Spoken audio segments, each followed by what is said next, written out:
Guys, welcome to our channel part practice. So कैसी चल रही है आप सबकी प्रिपरेशन? यार गाइस, कुछ टेक्निकल ग्लिचेस की वजह से प्रॉब्लम हो गई थी, so I was unable to upload video. तो कुछ दिन का गैप हो गया है, so kindly don't mind.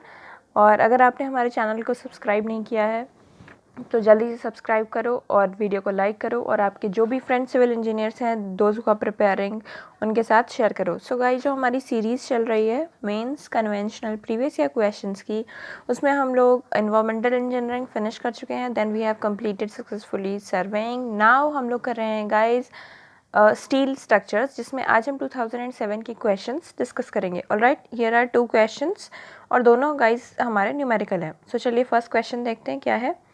The brackets shown in the figure consist of pair of mild steel plates riveted to the flanges of 305 mm multiplied by 152 mm I column। ये इसकी dimension given है। And if the resultant force on the critical rivet कितनी provided है? 45 kilo Newton. So we have to determine the load P। ठीक है, the bracket can support। So this is the figure, और ये हमारा सारा कुछ गिवन है, जो हम देख लेंगे कि हमारे पास 8 रिवेट्स लगे हुए हैं। ये लोड P है, this is the eccentricity E। All right, so ये चैनल का डायमेंशन है, ठीक है, सॉरी ब्रैकेट का डायमेंशन है। अब चलिए question start, solve solution start करते हैं। तो हमारा जो फर्स्ट स्टेप है that is calculation of load P हमें करना है, राइट। तो ये फिगर हमने ड्रॉ करा, ठीक है ना, और ये हम कंसिडर करेंगे सेकेंड वाले रिवेट को। ओके, ये डिस्टेंस इसकी हाफ हो जाएगी 89 mm की, 44.5 mm। ऑल राइट, नाउ ये चीज़ें हम पहले भी कर चुके हैं, आई होप आपको याद हो। नहीं याद है तो चलिए देखिए, ये जो डिस्टेंस है R1, R2, R7 और R8, ये कैसे निकला है? देखो गाइज, ये R1, R2, R7 और R8, राइट। ये 4 डिस्टेंस इक्वल है, और ये क्या है? Right angle triangle. देखो एक ये कंसिडर करो, this is the right angle triangle. अब इसमें इसका स्क्वायर प्लस स्क्वायर बराबर ये वाला R2 आ जाएगा। सिमिलरली तो हमने क्या किया, ये डिस्टेंस कितना है गाइज? ये हमारा ऐड करने पे, इनको ये दोनों टर्म्स ऐड करने पे 11,112.5 आ रहा है, और ये 44.5 है, तो स्क्वायर करा और ऐसे हमें ये डिस्टेंस आ गई 120.98 mm, right. Similarly guys, similarly हम क्या करेंगे, R3, R4, R5 और R6 को देखेंगे, राइट। R3, R4, R5 और R6 ये चारों बराबर हैं, और इनके लिए क्या है, देखो ये भी राइट एंगल ट्रायंगल फॉर्म कर रहे हैं। ये एक छोटा सा ट्रायंगल फॉर्म हो रहा है, जिसमें इसका स्क्वायर प्लस स्क्वायर बराबर इस पार्ट का स्क्वायर। तो ये कितना है? देखो गाइस, 30 परपेंडिकुलर 37.5 mm, और बेस क्या है? 44.5 mm।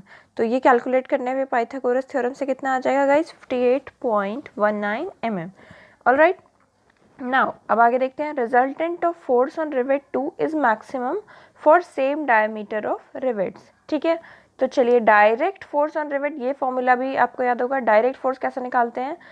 रिवेट पे या बोल्ट पे जब भी हम डायरेक्ट फोर्स निकालते हैं, that is calculated total force upon number of rivets या नंबर ऑफ बोल्ट्स। सो ये P अपॉन 8 किलो न्यूटन आ गया।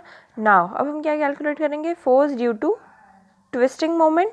ये फॉर्मूला भी मैंने आपको कहा था, it is very very important, आपने नोट किया होगा। P load into eccentricity into R2, जिससे डिस्टेंस निकालना है, बाई सिग्मा R का स्क्वायर। ऑल राइट, ये वैल्यूज़ हमने जो ऊपर हैं उन्हें रखा, और हमारी वैल्यू कितनी आ गई? 0.5 P किलो न्यूटन। अच्छा, जो ऊपर फिगर था, आपने सबसे पहले फिगर ड्रॉ करा होगा। सो फिगर को देख के आप कॉस थीटा कैलकुलेट करेंगे, तो इसकी वैल्यू इतनी आएगी, right. Now we have to find resultant force on rivet 2 कितनी आएगी गाइज? रिजल्टेंट फोर्स का भी फॉर्मूला हम लोग पहले कर चुके हैं, तो बस आपको देखते जाना है। देखो यार, एक क्वेश्चन की फॉर्मूले और स्टेप्स आप नोट कर लो, फिर जितने भी क्वेश्चंस आते हैं आपको फॉर्मूले रिवाइज करने हैं और उन्हें करते जाना है।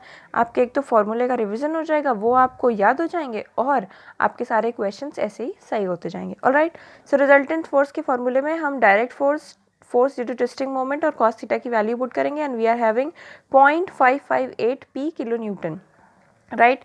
लेकिन हमें क्वेश्चन में गिवन क्या है? We have been provided that resultant force should be less than equal to 45 kilo newton. All right guys, ये हमें प्रोवाइडेड है, तो हम क्या करेंगे, जो हमारी वैल्यू आई है should be less than 45 kilo Newton. तो P, ये यहाँ से इसको डिवाइड करेंगे, P की वैल्यू कितनी आ जाएगी? P is less than equal to 80.64 kilo newton, that is. तो हमारा आंसर कितने आ गया? मैक्सिमम लोड जो वो बोल्ट कैरी कर सकता है, दैट इज पी जो ब्रैकेट पे है मैक्सिमम वो कितना है 80.64 किलो न्यूटन। सो गाइज ये देखो इतना बड़ा क्वेश्चन कितनी इजीली सॉल्व हो गया विद इन जो स्पैन ऑफ 5 मिनट्स। ओके, आप इसे और जल्दी कर सकते हो कि आपको एक्सप्लेन तो करना नहीं है, आप और जल्दी कर सकते हो। ठीक है, इस तरह आप बहुत ज़्यादा मार्क्स कम टाइम में फेच कर सकते हो। राइट, चलिए अब नेक्स्ट क्वेश्चन देखते हैं। This question is of 15 marks और ये भी 2007 में आया है। ठीक है, इसमें क्या करना है, calculate the size of weld. ठीक है गाइस, बहुत कठिन नहीं है, हम पहले भी कर चुके हैं। ठीक है, required for the welded bracket obtain loaded as in the figure.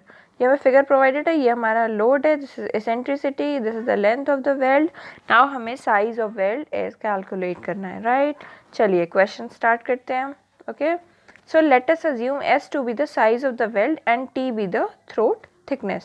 All right, चलिए अब देखते हैं हम इसका स्टेप्स क्या है। स्टेप्स नोट कर लीजिएगा गाइज। स्टेप 1 जो है हमारा that is calculation of maximum stress in the weld. Right, this is the step 1। Now I xx का फॉर्मूला हमने लिखा है 2 into b t cube upon 12 होता है plus 2 b t cube upon 12 plus 200 t into 150 का square. Okay, तो आई access हमारा कैसे कैलकुलेट हुआ, वैल्यू आ गई इतनी, क्योंकि हमें टी तो पता नहीं है throat thickness. Right, now I y भी सिमिलर मैनर में कैलकुलेट किया और कितना आ गया हमारा 7.33 t into 10 to the power 6 mm के power 4। All right guys, now polar moment of inertia क्या होता है, it is equal to J equal to I x x plus I y y. ये दोनों वैल्यूज हमने ऐड की जो ऊपर थी और हमारा इतनी वैल्यू आ गई। Now maximum stress will act at point A, हमने फिगर ड्रॉ किया था उसमें आ रहे ये वाला जो पॉइंट था वो देखा हमने। ठीक है, maximum stress will act at point A. ठीक है, ये हमारा असम्पशन है। नाउ अंडर रूट ऑफ जो ए, ये देखो ना यार, एक बार मैं दिखाती हूँ आपको फिगर, ये देखो। ठीक है ना, ये वाला जो डिस्टेंस है दिस इज आर और इसी को कैलकुलेट करना है, तो ये कितना होगा, ये और ये। ठीक है ना, तो ये 15 सेंटीमीटर यानी दिस इज 150 mm और दिस इज 100 mm। ऑलराइट, सो ये है ना, देखो आ रहे कैसे निकाला, अंडर रूट ऑफ 150 mm, 150 का स्क्वायर प्लस 100 का स्क्वायर दैट इज 180.277 mm आ गया। ऑलराइट, नाउ फिगर से हमारा कॉस थीटा की वैल्यू भी आ गई। ठीक है, अब डायरेक्ट शेयर स्ट्रेस हमें कैलकुलेट करना है। ऑलराइट गाइज, ओके गाइज, तो हमें डायरेक्ट शेयर स्ट्रेस कैलकुलेट करना है। यहाँ पे क्या हमने लोड की वैल्यू अपॉन एरिया की वैल्यू लिखी है, तो एरिया कितना है 2 टाइम्स 200 प्लस 300 इंटू थिकनेस भी है। राइट, और ये हमारा 100 किलो न्यूटन प्रोवाइडेड था, तो किलो न्यूटन को न्यूटन में कन्वर्ट किया, तो हमारा डायरेक्ट शेयर स्ट्रेस कितना आ गया 100 अपॉन टी न्यूटन पर mm स्क्वायर। राइट, आप फिगर में से गिवन देख लोगे, देन वैल्यूज पुट करोगे तो ईजी रहेगा। Now shear stress due to torsion क्या होगा गाइज, टॉर्जनल फोर्स कितना है हमारे पास upon J torsional moment of inertia into r a. Right, तो ये हमने ये देखो, ये जे की वैल्यू आई थी ना हमारी ऊपर, ये this is I x plus I y y and this is 100 into 1000, ये हो गया हमारा 100 किलो न्यूटन, ये इसेंट्रिसिटी। राइट, और ये 180 क्या हो गया हमारा आर ए की वैल्यू। राइट, सो ये वैल्यूज हमने रखी, तो हमारी कितनी आ गई। टॉर्जनल मोमेंट से शेयर स्ट्रेस क्या होता है, देखो टॉर्जनल मोमेंट से फोर्स क्या होता है, P e r upon sigma r square, ये होता था रिवेटर बोल्ट के केस में। राइट, तो इस फोर्स को अगर हम एरिया से डिवाइड कर देंगे तो हमें टॉर्जनल स्ट्रेस मिल जाएगा, शेयर स्ट्रेस। सो यही करा है इन्होंने। Right, now resultant stress at a कितना होगा guys, same formula a square plus b square plus 2ab cos theta, वही पुट किया जहाँ पे ए क्या है हमारा डायरेक्ट शेयर स्ट्रेस और बी क्या है shear stress due to torsional moment. Right, now this will be 409.78 upon t newton पर mm स्क्वायर। ये हमारा स्टेप 1 का कैलकुलेशन हो गया। Now we are having step 2 calculation, इसमें बस 2 स्टेप कैलकुलेशन है। स्टेप 2 में हमें साइज ऑफ वेल्ड कैलकुलेट करना है। Now resultant shear stress should not exceed the permissible limit, और परमिसिबल लिमिट हमें टेबल क्या बताता है, f u upon root 3 into 1.25। Right, जहाँ पे एफ यू हमारा कितना प्रोवाइडेड है गाइज 410 न्यूटन पर mm स्क्वायर। ये किसके हिसाब से है, IS 800 2007 के अकॉर्डिंग है। राइट गाइज, सो परमिसिबल शेयर स्ट्रेस FU/√3 × 1.25 से एक्सीड नहीं करना चाहिए। अब इस टेबल में इस इक्वेशन में हम वैल्यूज़ पुट करेंगे तो टी की वैल्यू आएगी t should be greater than equal to 2.16 mm, right. और मैक्सिमम साइज ऑफ वेल्ड निकालने के लिए क्या होता है, टी बराबर के एस होता है। गाइज आपने पढ़ा होगा थ्योरी में स्टील स्ट्रक्चर की कि throat thickness is equal to t बराबर के एस, ठीक है। जहाँ पे के की वैल्यू 0.707 हमने ली है, तो एस यानी साइज ऑफ वेल्ड क्या हो जाएगा, T upon 0.707। This is that formula. ये फॉर्मूला भी आप लिख लेना, या लिखा होगा तो मार्क कर लेना, आपने अभी तक ध्यान नहीं दिया होगा। ओके, सो ये हमारा 3.06 आया, नियरली 4। सो हम क्या करेंगे, let us provide the weld of 6 mm size, एक स्टैंडर्ड साइज का वेल्ड प्रोवाइड करेंगे that is of 6 mm।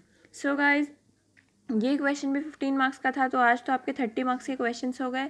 I hope आपको सब कुछ समझ आया हो, और अगर समझ आया हो तो please do like the video and subscribe our channel.